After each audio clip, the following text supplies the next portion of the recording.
Undesigned coincidences are instances when you have one or more independent historical accounts and they interlock in such a way that would be unexpected if they were simply fabricated wholesale. The Gospels tell the same stories, but they highlight and they capitalize on different things. One of those that's in all four Gospels is the feeding of the 5,000. If you open up to John's biography of Jesus, the Gospel of John, in chapter 6, it says, "Lifting up his eyes then and seeing that a large crowd was coming towards him, Jesus said to Philip, 'Where are we to buy bread?'" Why did Jesus ask Philip? If you think about it, there are actually far more likely candidates for who Jesus should ask. Matthew was a tax collector. He would have been very well acquainted with the economic status of these particular areas. Judas is said to have held the money bag. He would have known how much money they would have needed to spend on food. So why does Jesus ask Philip? Well, if we skip back to Luke, it says, "On their return, the apostles told him all they had done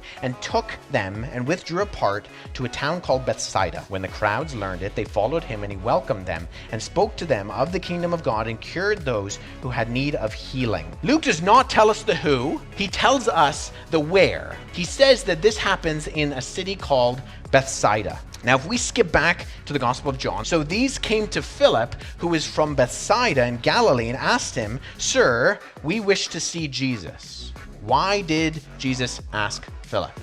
He was a local. We only find this when we read the Gospels in side-by-side comparison. These are giving details that if these were put together for corroboration, you wouldn't necessarily include. There's no need for John to explain details that don't add to the greater narrative of the story. And we certainly don't find these types of details in the apocryphal Gospels, in the Gospel of Thomas, the Gospel of Philip, the Gospel of Mary. We find these in Matthew, Mark, Luke, and John. So when we put the pieces together, we find out that John and Luke both tell the same story. But where John tells us where it happens, he doesn't tell us about Philip. Luke tells us about Philip, and he doesn't tell us about the location, but he tells us that that is where Philip is from. So why does Jesus ask Philip? He was a local. What we see is that when we look at these types of details and we look at them in correlation, in side-by-side comparison, we find this is what you find in eyewitness testimony. This is what a detective is looking for when he has different eyewitnesses to an event who are giving different accounts of the same event. Undesigned coincidences speak to the validity of the fact